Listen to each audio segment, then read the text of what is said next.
segment. I guess, well, let me ask, is anyone here now who wasn't here the first time? Okay, so I want to get as much as possible. I'm going to introduce myself real fast this time, since most people know who I am already. This is well, I can't talk as fast as an auctioneer, but my name is Epstein. I've been selling online for about 10 years. I've been an Amazon seller since 2011, selling a small product that was my own brand. And I was then invited to manage a company as a chief operating officer of a larger company, which we managed to grow from 3 employees in a 1,500 square foot office, making about $1 million in sales. Over 3 years, we grew it to $6 million in sales, 10,000 square foot office, 15 employees, selling in 4 countries. I've been selling on Etsy since 2016, which is a totally different creature than Amazon. I am a mentor for the TJE Network, the Jewish Entrepreneurship Network, which pairs up business entrepreneurs, people who want to start a business, with people who have started businesses. And I'm the person who anyone wants to ask about Amazon, they send them to me. I founded 2 tech startups, one of which is one I'm officially here for downstairs, which is called Mirage Identity. And basically what Mirage Identity does in 10 seconds or more is it is a service that protects your business to make sure that other companies online can't see what other businesses you're running. And I'm going to get a little bit about why that's important at the end of, if I can get time, since we're pushing it here. At the end of this one, at the end of this class, I'll talk a little bit about why that's important and what you can do, Mirage aside, what you can do yourself to kind of be careful about that. Okay. So I want to talk about selling a product on Amazon and caring for your account. I'm going to try and squish that.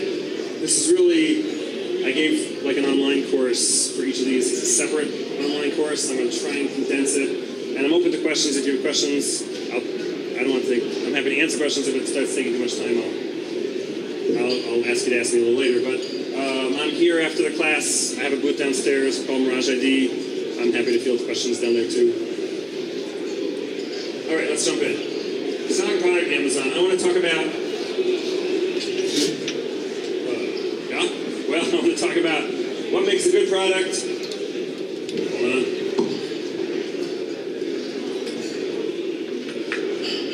I'm not going to talk about IT. How to calculate profit margin and understand parts of the listing in this first one. And if I'm going too fast, I'll slow down. I'm just trying to get the whole thing in. Let's see here. Okay, a good product is something that will make you money. That I think is that's a no-brainer. Problem is you have to figure out for each product will it make you money, and that's something that I'm going to show you how to do. Some of the items that people like using and selling are popular items. Something's really popular. There's pluses and minuses about that. Popular items, you know they're going to sell. But the problem is if there's 400 people selling it on that listing, or 100 people, then the market share you're going to get, let's see if I can get these up right beforehand. There is a quad, this is a nice look. Okay. The games we play to get these things working. Okay. This is a quadcopter. It's the #1 new release, whatever that means. But there's 4,500 customer reviews. It has 4 stars. Amazing product. It's $32.99. I don't know what it costs for you to buy it. But if you look at how many people are selling it, most people must have sold out. I think when I checked it last, there were like 40 people selling it. That's what happens when you try and do things live. And that's a good time if you can get it for cheap. But when I was looking for 40, 50 people were selling it, and depending on how many people are buying it, you're going to get 1 out of every 5 sales, 10 sales, 100 sales, I don't know, depends how many people are buying it. So this is a very popular product, but with popularity comes competition, and there's a lot of other people buying it as well. So that's something to keep in mind with popular products. that your sales will be great. You'll be able to you'll be able to move the product. You just don't know how fast you're going to move it. So if you're looking for something and you don't want it sitting and you don't want it you want to know that you can sell it, it's a good product. But again, it might sit for a while. Discontinued items. I know people who like focus on discontinued items. They go around. Let me see if I have it up here. This is on the show. This is the one I mentioned. The first one. This is $529.99. When I was working for the larger company, we were the last ones to have like a bulk of this product. I don't know if it's. I guess there are 56 sellers for it because a lot of them are used. We had bought the product for like $80, $90. It was selling for about $120 or something like that. And then they discontinued it. And all of a sudden used it was selling for $180 and new it was selling for $400. Now it's like $30. I mean, this is if you have this and you bought it for $90 and you're selling it for $520, you're in good shape. But it's hard. I mean, that's a game you play. Yeah. I'm trying to get rid of VHS, like the whole thing we see. You can buy the same on DVD now. Is that considered a discontinued item, or is it because you have to look at what it's. When I say discontinued, it really just means it has to be popular. If you're buying, something that nobody wants anymore, it's discontinued. I'm trying to get rid of something. Can Yeah. I discontinued or is it not? Oh, can you write discontinued? If I can buy it now DVD, who can buy a DVD? Right. Is it considered discontinued? Can I put up as discontinued? I mean, it has to really be the manufacturers that stop making it. That's really what it is. I think that's the official rules. And when the iPod Classic, I don't know if you're familiar with iPod Classic, I remember we were sitting in my office and I heard, I forgot where, they announced the iPod Classic is being discontinued today. They discontinued it that day, and they didn't tell anybody about it. And the reason they didn't tell anybody about it is they didn't want this to happen, which didn't matter because it happened anyway. But so we suddenly went and went, the stores, regular stores don't move as fast as discontinued stores do. So some of the stores out there, like, I think ones you're familiar with, but a lot of electronic stores, they still had iPods because they didn't know they were discontinued an hour ago. So, and they hadn't changed the prices. It's not like Amazon where prices can change in 2 minutes. If you're going to one of these electronic stores, I'm not sure it's popular in electronic stores here in New York, but if you go to electronic stores, they don't go up there quickly and change the price. It's not new gas stations that have the electronic boards. It's still going to be the same price for another day, week, month, who knows. So we suddenly rented trucks and we got people and we sent them out to every electronic store. We called up every supplier we could find and we ordered every iPod Classic. I don't remember how much we spent. It must have hundreds of thousands of dollars on iPod Classics. And we bought them all for the $120, $130 they were going for, and the price was going up to $400, $450, $500, and it was a nice product to sell. You could go until 6:15. When you're done, it's probably sure. What am I saying to dinner? Whatever. Okay. So that's discontinued products. Like I said, some people focus. I know a guy who focuses especially on discontinued products, but it's hard to find, and you have to make sure people like them and people want to keep doing it. What was next on the list here? I think this is another popular item that I wanted to show. This is an Amazon's Choice item. I'm not sure what they decided to make an Amazon's Choice, but there's 90. I don't know if you can see here.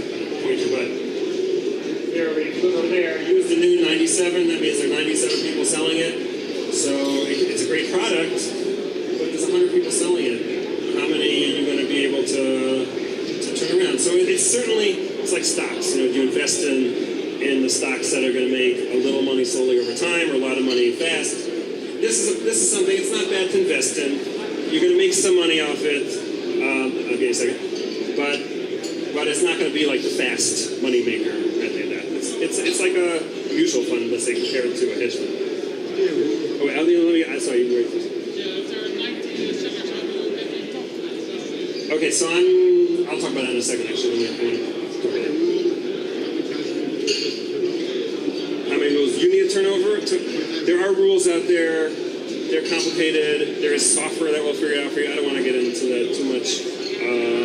But different stores. Yeah, you want to turn over things 3 to 5 times a year at least, I guess. Okay, I I want to talk about, pause for a second, which is, it's not really a pause, because it's on my list to talk about. I want to talk about the buy box. Over here, you have something that says add to cart. There are 97 people selling. When you hit add to cart, who's getting there? That's called a buy box. There's always going to be one person who, when you click on it, they're going to get it. And every time you or somebody else looks at this site, that will change. It'll be one time, it'll be, who's this guy on it right now? It's Amazon. Okay, well, it could be Amazon, it ships this away Amazon. So it's Amazon, next time it could be, we sell for less, next time it could be, it switches between it. And Amazon has calculations based on thousands, maybe millions of data points. I'll tell you a bunch real fast. One is your price. And it's not necessarily the best price. As long as you're within, I'm not sure the exact number, 10% maybe of the lowest price, you're still going to sell the same amount in there. So there are actually the software out there that will not try and get the lowest price, but will try and get 10, 15% above the lowest price, because 90% of the people, maybe more than 90% of the people, just click that add to cart button. They are not looking at the bottom over here. They should be, they don't, and that's just life. So you want that buy box. If you're not the buy box, you're not getting the sale. And Amazon will tell you, there, if you go on the reports, which I'm not getting into, but it'll tell you how often you get the buy box in the reports. That's a separate class. But you want the buy box. It cycles through based on how often you refill your inventory in Amazon, or you say you refill it at home. If you're the kind of person who waits till it runs out, and then you wait a couple weeks to send it in, then you get a lower priority, because to them, if you're clicking on, if someone's clicking on it, they want to know you have it. And especially if you're selling it from home yourself, maybe they don't have it at the time. Your customer service, your customer ratings are taken into account. Your general account, whether they like your account or not, is taken into account. That's a couple off the top of my head. So you want to make sure your account's in good standing, which is what I'm trying to get to at the end here. But the buy box, that's important. If you're not in the buy box, I just say this again because I'm working. If you're not in the buy box, you're not getting the sale. And then we're going to talk about techniques to try and get your product sold on Amazon. There's a lot of really, really nice, good techniques that take time and effort, but they're there and there are ways to do it. And I'll talk about that shortly. Is that answering one question about buy boxes? Because if you don't understand buy box, then Amazon's for naught. If you're listed there and you're the only one, you will normally be in the buy box. Not always. But if there's 5 people, they cycle through. If somebody's selling, if everybody's selling for $10 and you're selling for $900, which I have seen before, and there's reasons why people do sell it like that, you will not get in the buy box. If everyone's selling 10 and you're selling for 11, you'll still be in the buy box. You'll get it also, but again, you're getting the same sales as you would if you did it at $11. So why would you sell it at $9? You don't gain. This is something to reiterate. You don't necessarily gain by making it cheaper if you're looking at buy box, because it's the same as long as you're within that 10% or 15% or whatever the number is. I think it's about that. You're going to be in the same cycle regardless of whether you're doing $9, $10, $11, and therefore all these tools out there, these repricing tools that people are familiar with, this software that automatically adjusts your price, they adjust it up, not down. I mean, they'll do it down if they need to, but their threshold is to be slightly above, within the same range, but slightly above everybody else. Yeah. You said that if you're the only one selling it, you're not necessarily in the buy box. How can I get that? If you're the only one, you mean? Yeah, I've had that before, and I've talked to them about it. And there's nobody in my box. It doesn't say add the cart. It just has you listed down here. And there's some reasons why they would do that. I'm not familiar with all of them, but I don't want to get into that too much right now about what it is. Okay.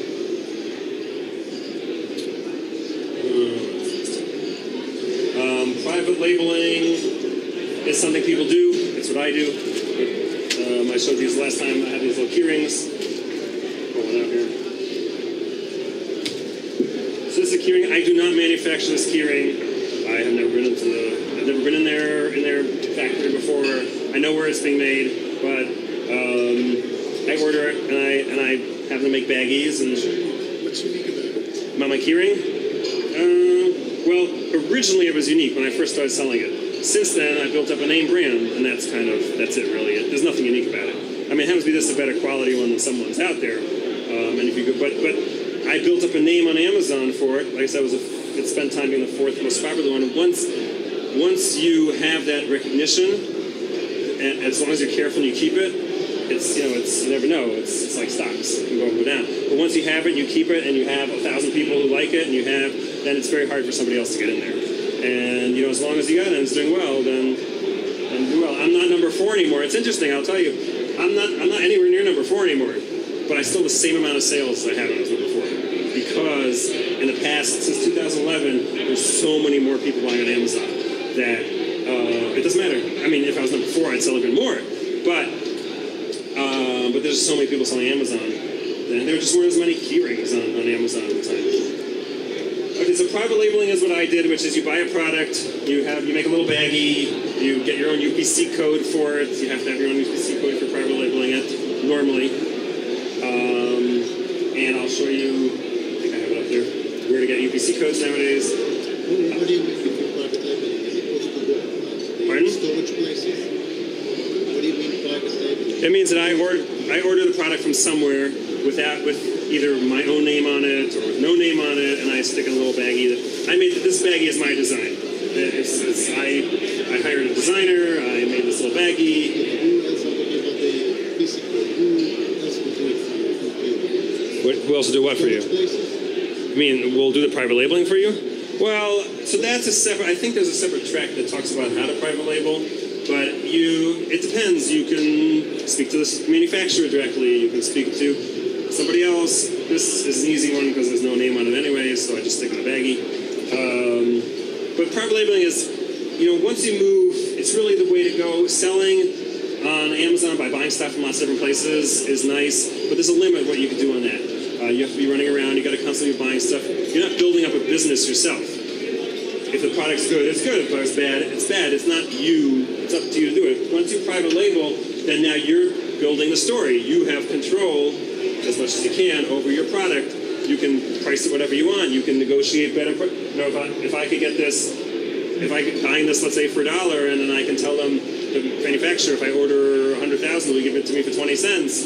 Well, I just made a lot more money. And it's harder to do that if you're selling, cameras and drones and all that kind of stuff.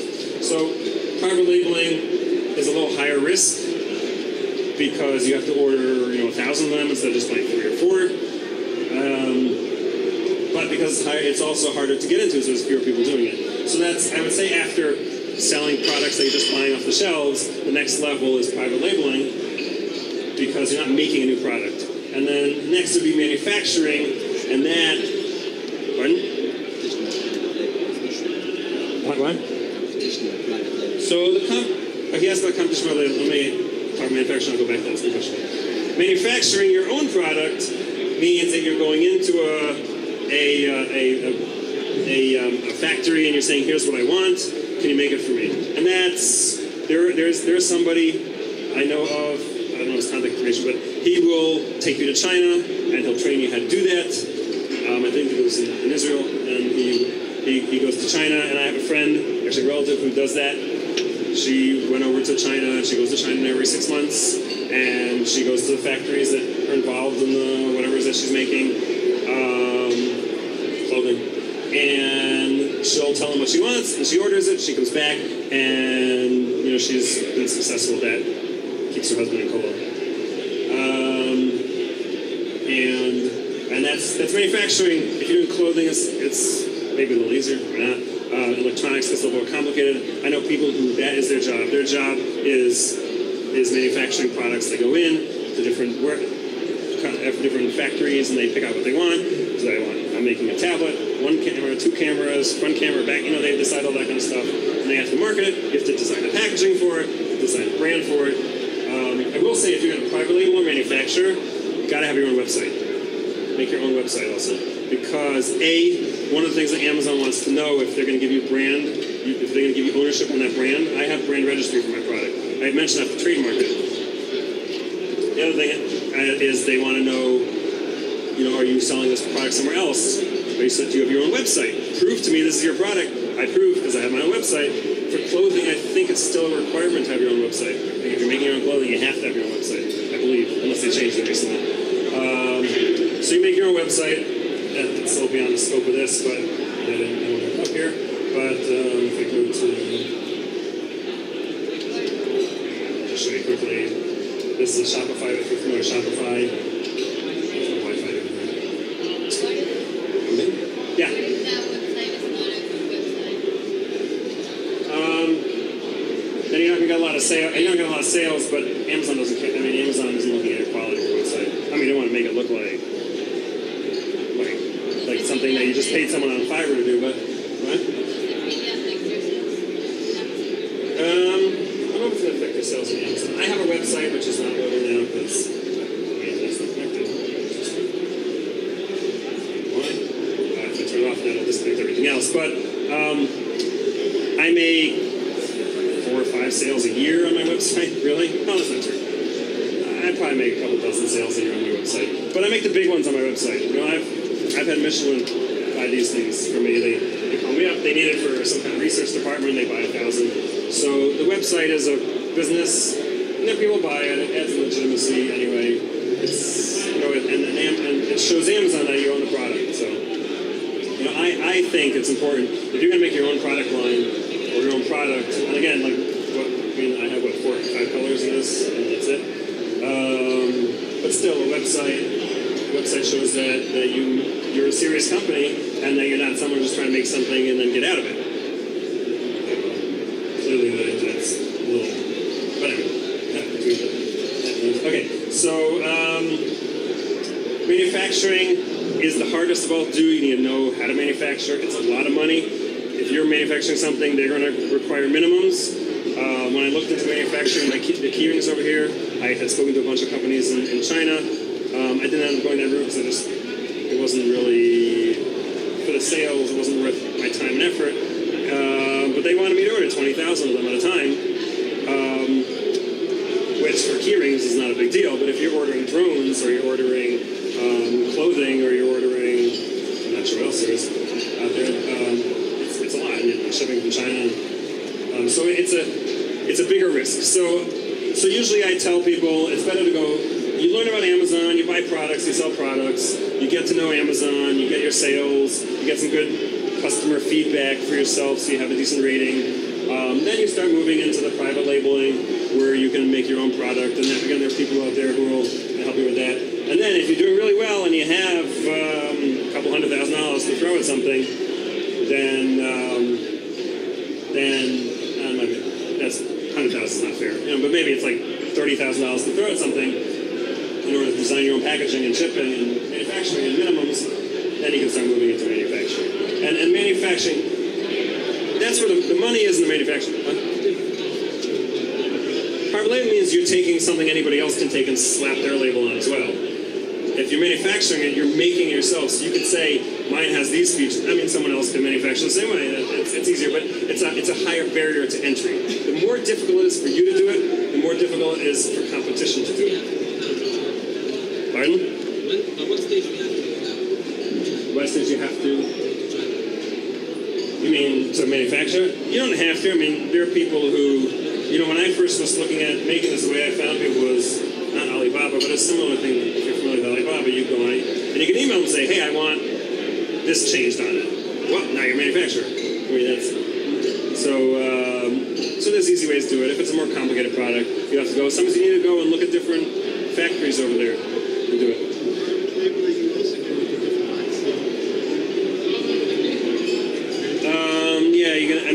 So if you're private labeling, it depends on the product. Like this, I have my kids putting it in the baggie, so it's easy. But yeah, I mean, you're gonna have to box. So you hire people. You can by then, if you're private labeling, you can bring it to America. You have a different company make the boxes, and then you hire someone to assemble it, or just bring someone in for a week, and they'll start sticking double boxes, stuff like that. But there are companies that will do it for you. You call them up, and that's what I had with this. I said to them, can you I'm going to buy it from you. I'm going to buy a certain amount, but can you make baggies and stick it in there? I said, sure, just pay us. That's fine. Okay.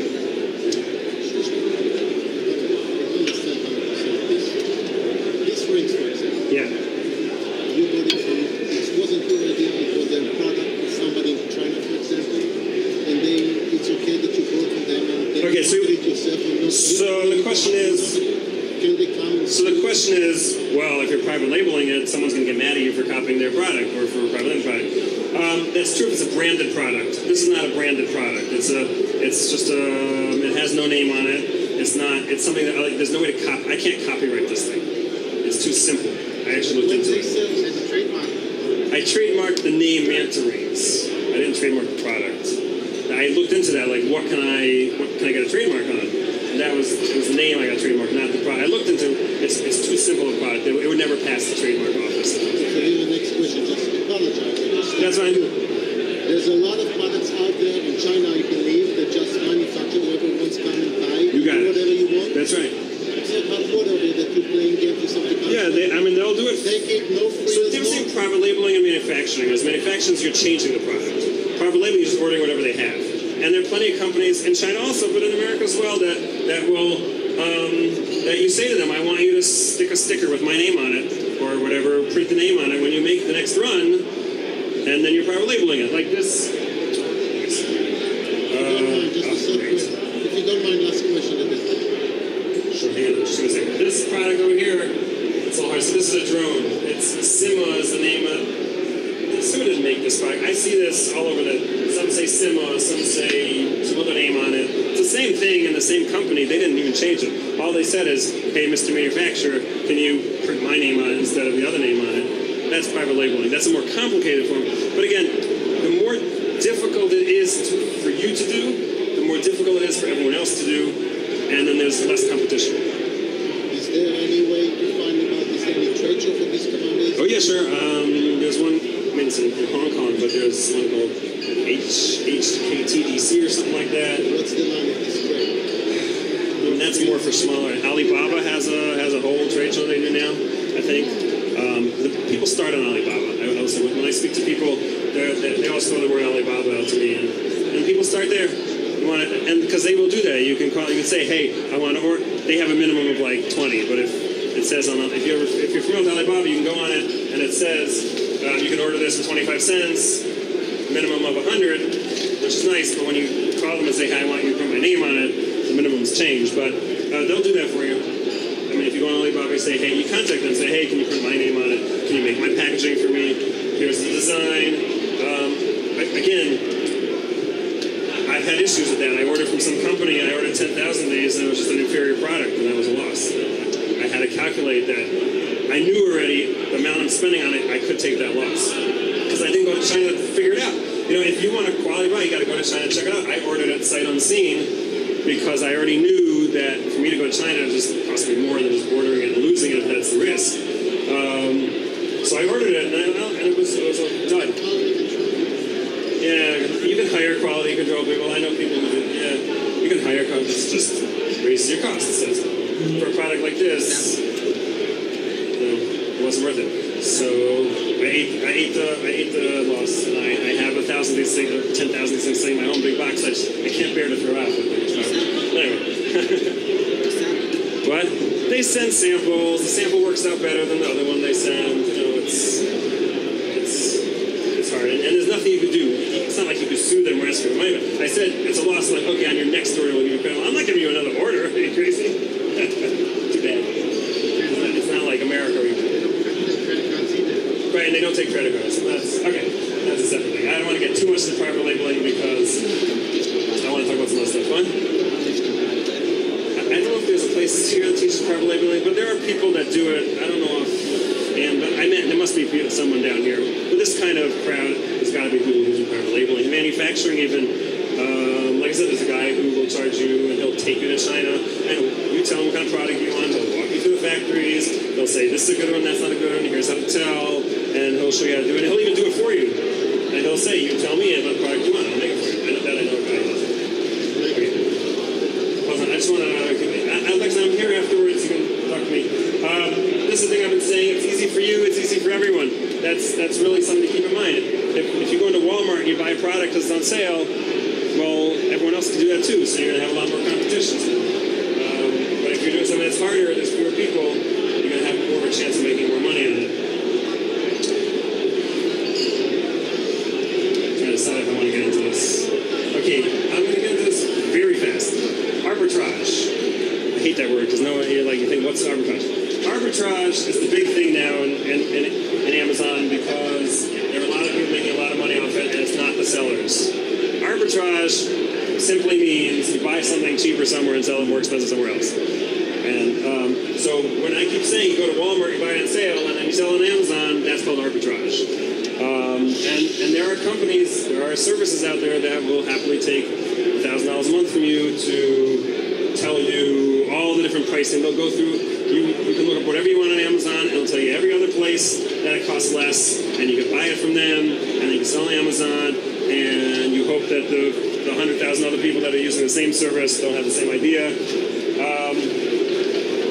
To me, it just doesn't, I don't know. I imagine there must be people making money off it somewhere. I mean, sellers must be making money off it, but I don't know. To me, it's just like, if you could do it, anyone could do it. And then it just drives the price down. Everyone wants to sell for less, and then you're making almost nothing off it. And you have to make back the price you paid for this comparison tool. So you got to sell 7 times more than that. So the comparison tool is costing you $100 a month or $1,000 a month. You need to make 7 times that to make it back. So, drop shipping. People talk to me about drop shipping all the time. It's a big, I don't know, to me it's like a big, I hate to say it's a scam, really. Because you could make money off it, I guess, but what they do is, what dropshipping is, you post a product on Amazon that you don't even have. And there's another company that links into your Amazon account. Every time there's an order, they'll ship it from their warehouse, so you never have to buy any product. And you don't even pay for it until you sell it. So it's fantastic, right? You don't pay anything unless you sell it. But again, if it's easy for you, it's easy for everybody else. And a product that has a drop shipping company associated with it is going to have the highest amount of sellers on it. And going to have the lowest price. And if you sell one a month, well, I mean, let's be fair. If you sell one a day and you're making $3 on it, you're making $3 a day. But that drop shipping company, every one of those is selling the drop shipping company's product. So they're selling 1,000 a day, so they're making $3,000 or whatever $1,000 off it. You made your $3 off it. So I mean, to me, I just don't see that. I don't know. Maybe I shouldn't say it because maybe they're dropshipping companies downstairs talking about it. But I mean, if someone thinks something else, let me know. But to me, I just don't see that as a viable option to really make money on it. So I think the ones making money are the ones doing the dropshipping. Okay, this is the most important part that I leave for the end here. How do you figure out how much money you're making off this, off these products? And Amazon has a tool called internet connection, so I can't run the tool. That's amazing.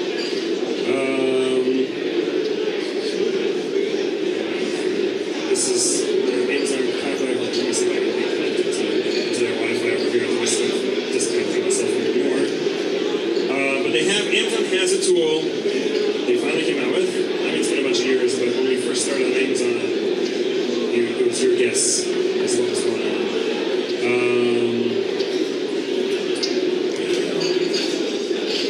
There we go. Okay, got it. It's called Amazon Fulfillment Revenue Calculator. You do a search online, Amazon Revenue Calculator. Make sure you pick the one that's at Amazon, not some other place that's trying to sell you stuff. And this is the most important tool you're going to have. And you stick any product that's on Amazon in there, and you tell them how much you're spending on it, it'll tell you how much you make. And let's pick one. Alright, I love this product because this is an awful product. If you want a bad product to sell, to me, it's just it's good. So you find what the ASIN is. The ASIN is the Amazon seller ID number. I'm not sure exactly what it stands for, but it's the identification number, Amazon something identification number, which is it's up here. It's the easiest place to find it, and you copy it, you paste it into your listing over here. Press search. Spend some time finding it. I want to talk a little bit about this is loading, which, okay. A little bit about the difference between fulfilling yourself and FBA. People want to know about that. There's two ways to ship a product to a customer. You can store it in your own house. When you get an order, you stick it in a box, you slap a label on it, and you send it to the customer. Or you can send it to Amazon and let them deal with it. Obviously, if Amazon's dealing with it, then they'll charge you for dealing with it. But I always think it's better to do FBA. If you're doing FBA, means you're storing it with them, so they charge you a storage fee. It costs you to ship it to them. They charge you to take it off the shelf. They charge you to stick it in a box. They charge you a percentage of the sales. Charge all the way around. Which is why last time I said assume 15% after all their charges. So when you're looking at products, a good product is a product that's not huge for the price that it goes for. Mixing bowls, I think, are like the example of bad products to sell. They are huge. You want to buy a big size mixing bowl, it's going to cost you, it's a couple dollars, but it takes a whole box. So I picked these mixing bowls as an example. And you can put in,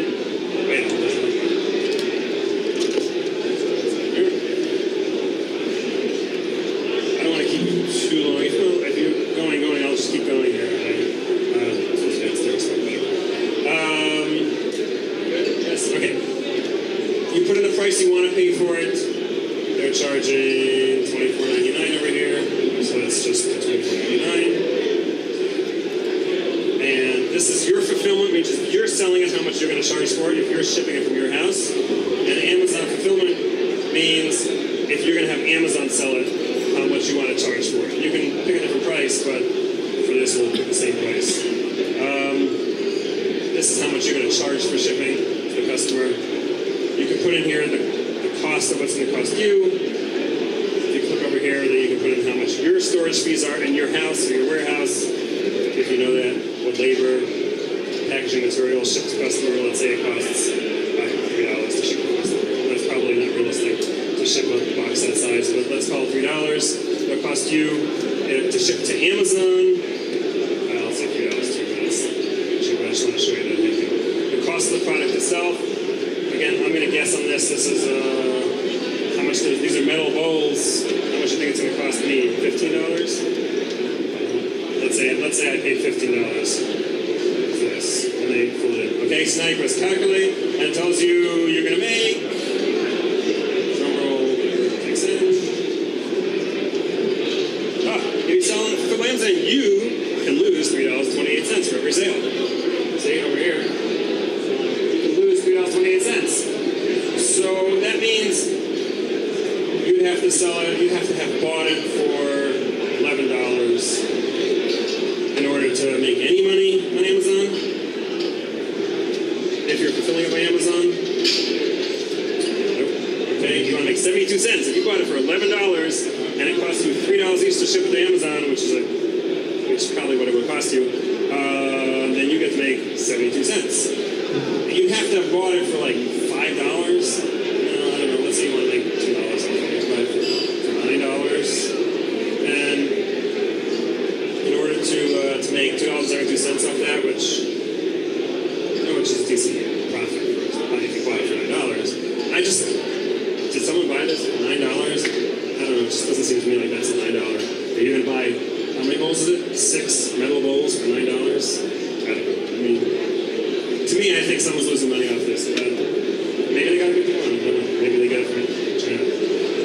So it's important to be able. There are people out there selling stuff that I know they're losing money. It just doesn't. Just calculating in shipping costs equals more than the price that they're charging. The shipping costs and the Amazon fees. If they're selling it for $6, then after Amazon finishes their fees, they've had to bought it for -$3 to make any money, which doesn't make sense. It just people, I have people come in and say, oh, I know I'm making money on it. I'm making money on it. How do you know? I just know it. This calculator's here. Amazon provides it. Use it. It's there. It's free. We can put in some other ones here.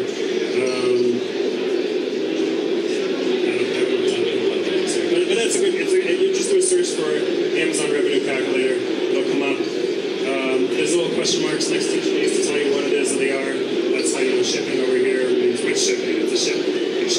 charge the customer shipping. A lot of times people want to charge the customer no shipping. Well, then obviously you're going to have to eat the shipping cost yourself. I don't charge shipping on this, but I have to send the minimum I could pay for shipping is $266 now because Amazon requires tracking if I'm shipping it myself.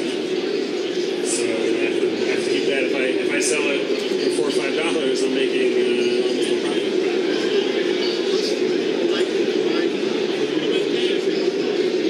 Yes. So to me, if you could sell FBA, sell it FBA because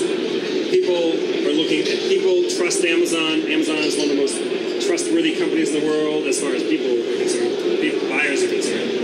Over and over again, when they rank them, Amazon ranks as the most trustworthy company. Whether it's true or not, it's relevant. People are buying based on their assumptions.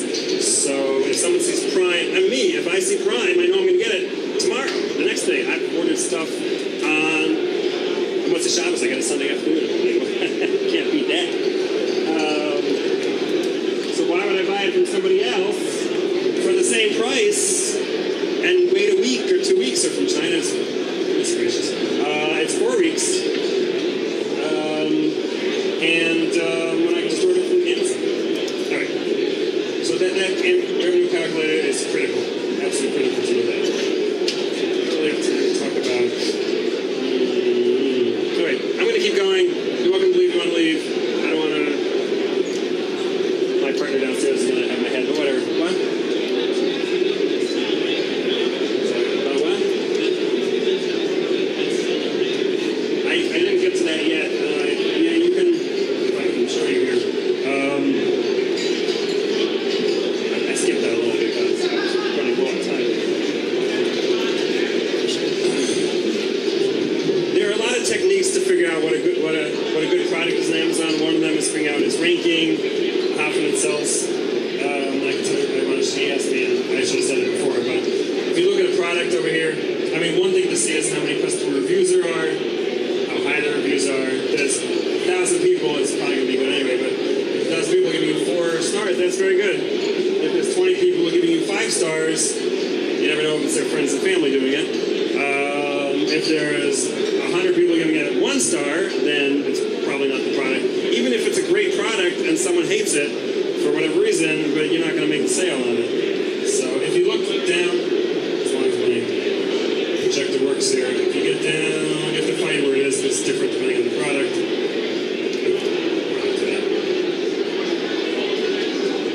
That's interesting. If you get down here,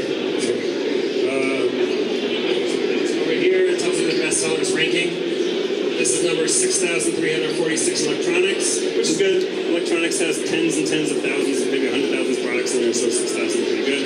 Hold on a second. It's 194 in portable audio. I mean, it's in the top 100. Is that great or not great? It's in the top 100. It's pretty good. So this is a good product. The only thing with this product is, I think it's a private label product. It's something I can't pronounce. AGP Tech.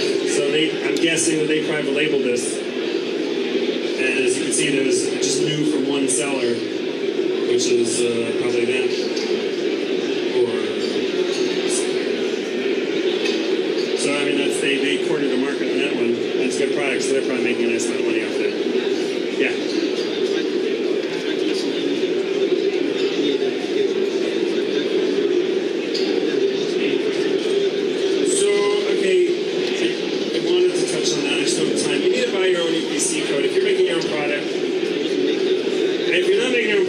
So Amazon runs by UPC codes. If your UPC code is the same as another product, they won't let you list it.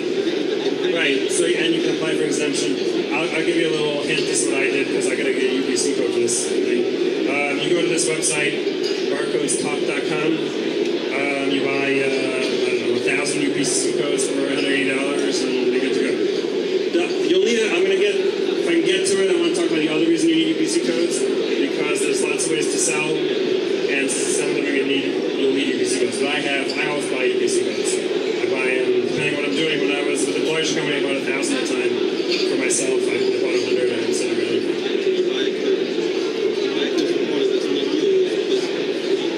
Yeah, so what you do, let me get into that in a minute if I have time. He said, can you buy it for a product that's not yours? And the answer is yes, and you have to. And I'll tell you why in a second here.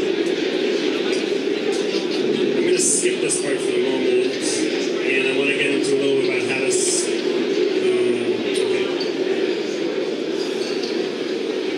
Okay, I wanted to talk about, how to make a title, how to make a description, how to make a bullet point. I guess it's more than me, and I can tell you about it. I don't know what's going on now because I'm running a long time. But the one thing I do want to say is people get stuck and they're like, okay, I have a listing, I have to sell it on its own listing, on someone else's listing. There's a million ways to sell the same product. And if you know that, you give yourself a lot of opportunity and a lot of headache as well, so you have to kind of balance it. Always the question people ask, should I post it on my own listing or an existing listing? If it's your own listing, it needs to have a UPC code, so you're going to have to buy your own UPC code. And Amazon doesn't like that. So if you're trying to list a single product with your UPC code, they may take that down. But if you're selling a 2-pack or a 4-pack, that also needs a UPC code, and then you make your own UPC code. Huh? Because the 2-pack is not the UPC code.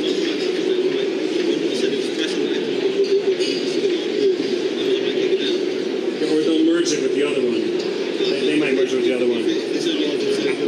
If there's no other one, yeah, I've had that problem before. We tried it. It's just make your own, and you do it. And that's just hope for the best.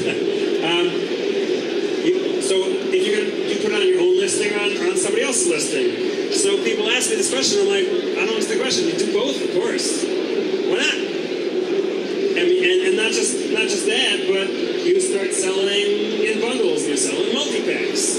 Like let's say you have a camera, so you put the camera on the camera listing, but you also get a USB cable and a cleaning wipe and